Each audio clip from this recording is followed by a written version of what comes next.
আপনাদের রাগের কারণ, আপনাদের ক্ষোভের কারণ আমরা বুঝি। যখন একটা সিস্টেম মানুষকে খুন করার অস্ত্র হয়ে দাঁড়ায়, তখন আসলে মানুষ কার কাছে অভিযোগ দেবে এটা বুঝতে পারে না। আমরা এটা বুঝি। মানুষ চোরের উপরে রাগ করে মাটিতেও ভাত খায়, সেখানে আপনারা তো নিজের বুকের সন্তানকে হারিয়েছেন। আপনাদের এই রাগ, আপনাদের এই ধমক, আপনাদের এই অভিযোগ, বিশ্বাস করেন আমরা আমাদের মাথায় তুলে রাখি। অনেক কিছু করার ইচ্ছা আমাদের আছে, ছিল, চেষ্টা আমরা করেছি, চেষ্টা করে যাচ্ছি।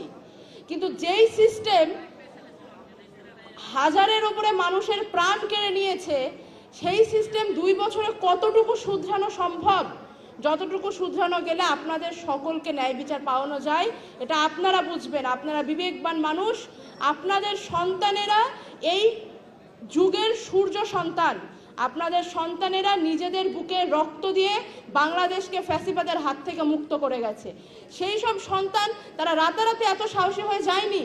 আমরা জানি, আমরা বিশ্বাস করি আপনাদের দেওয়া শিক্ষা দীক্ষা, আপনাদের পারিবারিক ঐতিহ্য এবং আপনাদের মুখের কথাই, আপনাদের সাপোর্ট তাদেরকে এতদূর নিয়ে এসেছিল। কোনো অংশেই সেই কৃতিত্ব তাদের চাইতে কম নয়। আপনাদের এই অনুভূতিকে আমরা সম্মান জানাই। বিশ্বাস করেন, আমি ব্যক্তিগতভাবে আফসোস করি যে আজকে আমার মা কিংবা বাবা আপনাদের কাতারে থাকতে পারতেন। আমাদের দুর্ভাগ্য এতটাই যে জুলাইয়ের ওই উত্তাল দিনগুলোতে আমাদের কপালে শহীদি পর্যন্ত জুটেনি।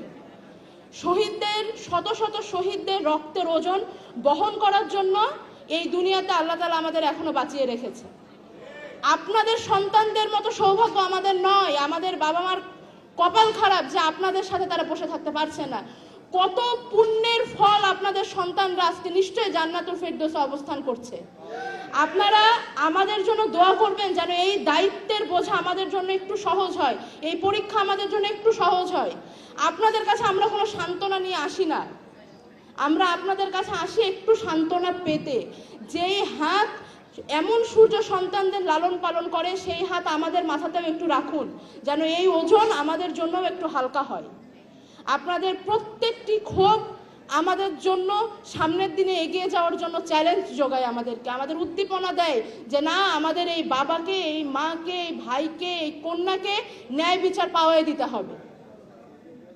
আপনাদের সামনে কথা বলতে গেলে লজ্জায় মাথা নিচু হয়ে আসে, একই সাথে চোখে পানি চলে আসে। আমরা কি করে আপনাদের সামনে দাঁড়াই সেটা আপনারা ভালোই বুঝতে পারবেন, কারণ আপনাদের সন্তানরাও তো আমাদের কথা ভেবেই রাস্তায় এসেছিল।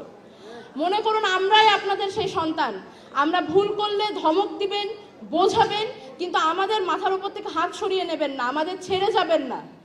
আপনারা 2টা বকলেও আপনারা আমাদের বাবা মা, 2টা মারলেও আমাদের বাবা মা। আপনাদের এখানে যে পুঞ্জীভূত কষ্ট নিয়ে আপনারা এসেছেন, বিশ্বাস করেন সেই কষ্ট আমরাও আপনাদের সাথে ভাগাভাগি করতে চাই। আপনাদের ঘরের সন্তান মনে করুন আমাদের। আমার আহত ভাই বোনেরা যারা আছেন সামনে, তাদেরকে সম্মান জানাচ্ছি, কৃতজ্ঞতা প্রকাশ করছি। আপনারা নিজের শরীরে রক্তপাত করে এই দেশকে মুক্ত করেছেন। শহীদ পরিবার যারা আছেন তাদের কাছে আজীবন কৃতজ্ঞতা প্রকাশ করে যাব। আমাদের ভবিষ্যৎ প্রজন্ম আপনাদের দেখে শিখবে, আপনাদের কথা মাথায় রাখবে।